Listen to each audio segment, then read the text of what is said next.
누가복음 10장 말씀입니다. 누가복음 10장은 제자들이 해야 할 일, 사명과 또 그 사명을 잘 감당할 때 주어지는 축복, 특권이 무엇인지를 말씀하고 있습니다. 제자들이 해야 할 사명, 중요한 사명은 선교입니다. 선교.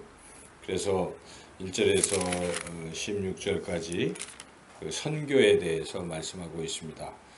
우리는 앞서서 9장에 보면 9장 시작 부분에 예수님께서 12제자를 파송하는 이야기를 우리가 볼 수가 있는데 10장은 지금 70명을 파송하는 이야기를 기록하고 있습니다. 둘 사이에 어떤 차이가 있을까 우리가 생각해 보면 9장에서 12명을 보내는 것은 12지파에게 보내는 것이죠. 12지파라 하면 이스라엘의 12지파를 말합니다. 곧 이스라엘의 복음을 전하기 위해서 12제자를 보내신다. 그런 의미가 있죠. 지금 이렇게 70명을 보내는 것은 의미가 이제 더 커진 것입니다. 70이라는 숫자는 이스라엘 사람들에게는 이 세계의 모든 나라의 수를 말합니다. 이스라엘 사람들은 세계의 나라가 70개국이다, 이제 또 혹은 72개국 이렇게 생각들을 하고 있었기 때문에 예수님께서 상징적으로 70명을 지금 보내시는 것이죠. 이는 곧 세계 선교, 모든 세계 열방에 보내시는 것이다. 그런 의미를 함축하고 있습니다. 그래서 지금 10장은 선교를 말하고 있습니다. 70명을 이제 보내서 선교를 하는 것이죠. 그래서 제자들은 이 선교의 사명을 잊어서는 안 됩니다. 내가 사는 내 지역을 물론 우리가 전도해야 되죠. 그러나 항상 우리는 땅끝을 생각해야 되는 것입니다. 사도행전에서도 주님이 명령하신 것은 예루살렘만 하라고 명령하시지 않았습니다.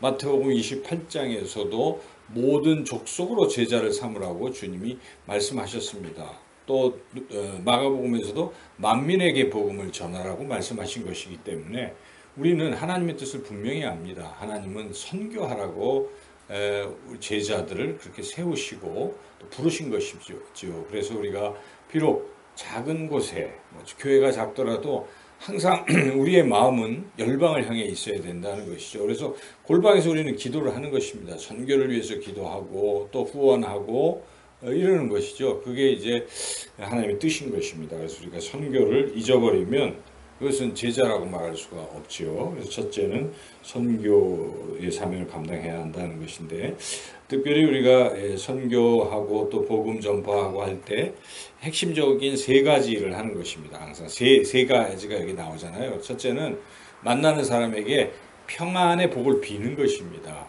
이 집이 잘 되기를 바랍니다. 하나님의 은혜가 임하기를 바랍니다 하고 우리는 축복하는 것입니다.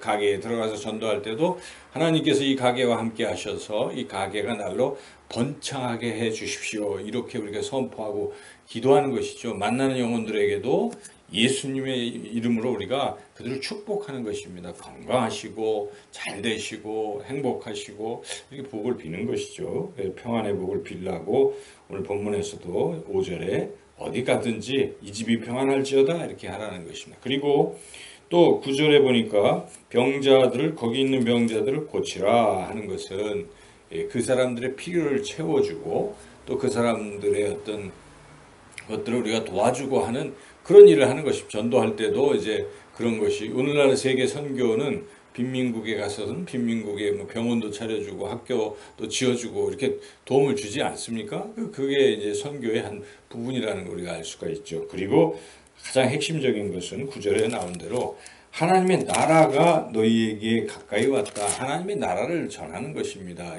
하나님이 예수님이 다스리시는 하나님이 다스리시는 이 천국을 전하는 것이죠. 예수님을 믿으면 이 하나님 나라 천국 갈 수 있습니다. 이거 우리가 전하는 것이죠. 이렇게 이제 우리가 복음 전한 핵심 선교에서도 마찬가지죠.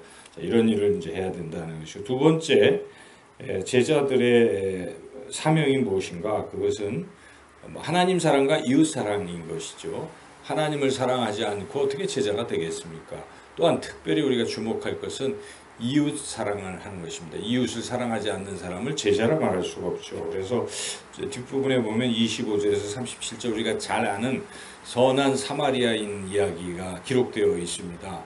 뭐 설명을 드리지 않더라도 우리는 잘 알고 있습니다. 중요한 것이 무엇인가? 그것은 이웃 사랑을 실천하는 것이다라는 것이죠.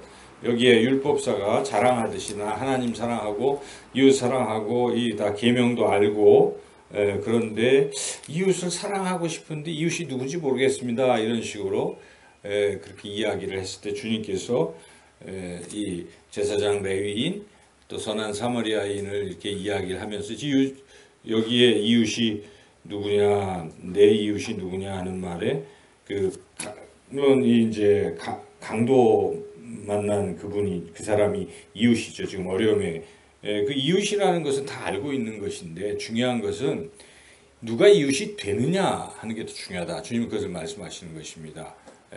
제사장도 레위인도 이웃이 누군지 알면서도 이웃이 되어주지는 않았다는 것입니다. 그래서 지금 율법사 너도 이웃이 누군지 뻔히 알면서도 그걸 자꾸 말장만 하고 그냥 이렇게 말로만 하고 실천하지 않는 것은 아무짝에 소용이 없다. 그거 얘기하는 것입니다. 그래서 쭉 얘기하고 이웃이 누군지는 뭐 알 텐데 중요한 것은 이웃사랑을 실천해라 이런 얘기하는 거죠.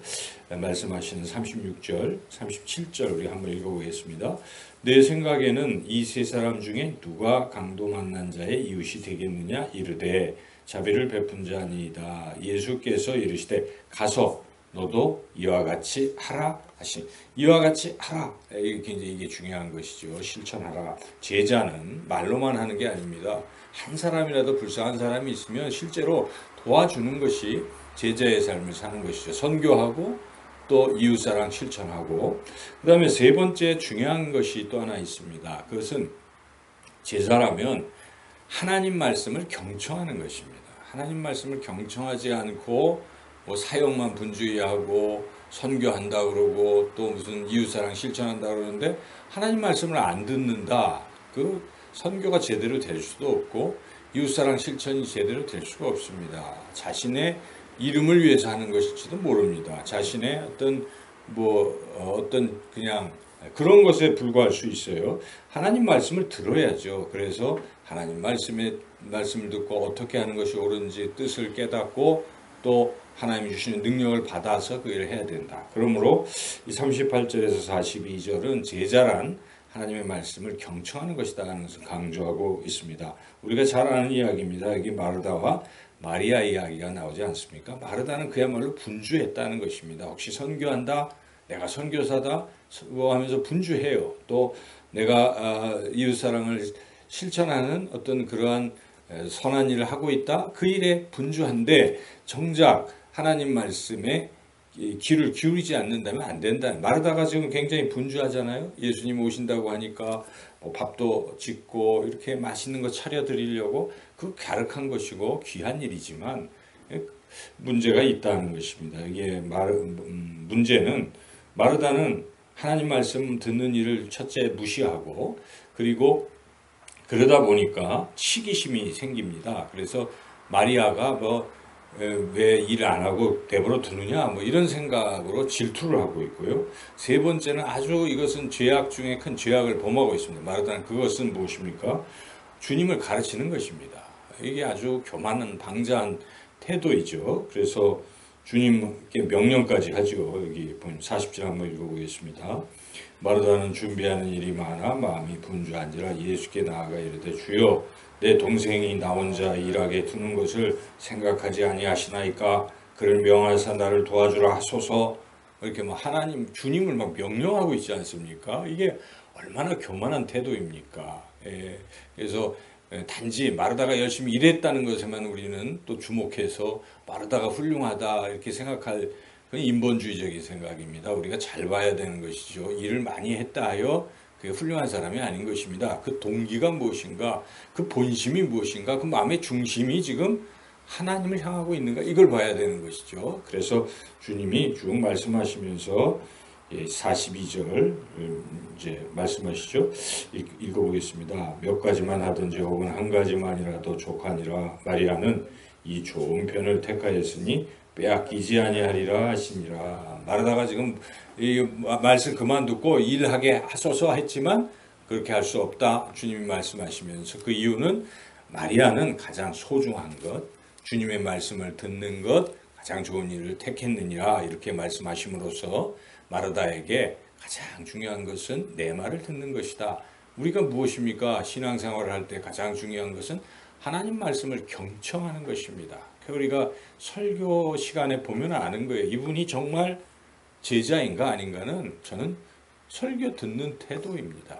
설교 들을 때 하나님의 말씀으로 간절히 사모하는 분들은 100% 주님의 제자입니다. 그러나 말씀 듣는 것에 졸고 말씀 듣는 것을 거부하고 뭐 이런 사람들은 주님의 제자로 살아간다고 말할 수가 없는 것이죠. 그래서 우리가 오늘 분명히 세 가지를 깨닫습니다. 선교, 이웃사랑, 그리고 하나님 말씀을 경청하는 것, 이것이 제자들이 해야 할 마땅한 일이다 하는 것입니다. 이렇게 제자의 사명을 잘 감당할 때 하나님께서는 어떠한 복을 주시는가? 첫째는 그 이름이 하늘에 기록된다는 것이죠. 20절 읽어보겠습니다. 그러나 귀신들이 너희에게 항복하는 것으로 기뻐하지 말고 너희 이름이 하늘에 기록된 것으로 기뻐하라 하시니라. 지금 70명이 선교 막 하니까 막 귀신들이 쫓겨나고 뭐 너무 지금 그 사역에 놀라고 기뻤던 것이죠. 그래서 막 와서 보고하면서 주님 말씀대로 주님 이름을 사용해서 하니까요 다나가 떨어집니다 하고 막 신나고 기뻐했죠. 나도 봤어. 하늘에서 사탄 떨어지는 거 다 봤다 이렇게 인정해 주시면, 그러나 그것보다 더 좋은 게 있느니라. 너희의 이름이 지금 하늘에 기록되었다. 저는 늘 이 말씀을 기억합니다. 그렇지. 하나님이 기억하시고 내 이름을 하나님이 기록해 주시는 것입니다. 우리가 주의 일에 힘쓸 때에 우리의 이름이 하늘에 기록된 것입니다. 하늘의 이름이 기록되어 있지 않는 사람, 생명책의 이름이 기록되지 않는 사람은 안 되잖아요. 하나님 나라 못 들어갑니다. 요한계시록에 보면 생명책의 이름이 기록되는 건데 하늘의 이름이 기록됐다는 것, 이것이 얼마나 감사하고 기쁜 일이겠습니까? 또 두 번째, 제자들이 누리는 특권은 남들이 보지 못하는 것을 보는 것입니다. 송명희 시인이 나 가진 것 아무것도 없어도 내가 남들이 보지 못하는 건 나는 보았고, 그런 찬양이 있지 않습니까? 그런 복이 있다는 것입니다. 여기에 특별히 그 복을 말씀하고 있는데요. 23절 같이 한번 읽어보겠습니다. 제자들을 돌아보시며 조용히 이르시되 너희가 보는 것을 보는 눈은 복이 있도다 하는 것입니다. 남들이 무엇을 보는 것이겠습니까? 21절에서 24절을 전체적으로 생각해 본다면 지금 이것을 세상 사람들은 못 보고 어린이들이 본다는 것이죠. 어린아이 같은. 근데 이 제자들이 본다 하는 것인데요. 그 보는 내용은 결국은 22절입니다. 22절 읽어보시죠. 내 아버지께서 모든 것을 내게 주셨으니 아버지 외에는 아들이 누구인지 아는 자가 없고 아들과 또 아들의 소원대로 계시를 받는 자 외에는 아버지가 누구인지 아는 자가 없나이다 하시고, 이렇게 기도를 했다는. 그런데 지금 제자들은 그걸 보는 것이죠. 그러니까 하나님이 누구신지, 예수님이 누구신지를 알고 보는 것입니다. 그게 복입니다. 안다는 또 의미는 교제한다는 의미도 되잖아요. 그러니까 주님과 교제하는 복입니다. 우리의 가장 큰 복은 하나님 안에 들어가서 하나님과 교제하는 복입니다. 영생의 의미가 무엇입니까? 아는 것이라고 돼요. 아버지를 알고 아들을 아는 것이라고 하는데 그게 바로 교제하는 것입니다. 우리가 천국에서 영생의 삶을 누린다는 것은 성부, 성자, 성령 하나님과 삼일체 하나님과 함께 교제하는 것이죠. 이처럼 큰 복이 없어요. 그래서 우리가 이 땅에서도 누리잖아요. 참된 제자들이 누린 것은 늘 주님 안에서 평안한 것입니다. 주님이 나와 함께 하시니 기뻐하고 예수가 함께 계시니 시험이 오나 겁없다. 이렇게 말하고 우리가 그렇게 누리지 않습니까? 이런 복. 그리고 우리가 죽어서 우리의 이름이 하늘에 기록되는 것. 이것이 제자들이 받는 상급이요 특권이라는 것입니다. 우리가 이런 것을 깨닫고 감사하며 주님이 주신 이 사명, 제자로서 선교하고 이웃사랑 실천하고 하나님 말씀을 늘 경청하는 그런 참된 제자로 살아가기를 주님의 이름으로 축원합니다.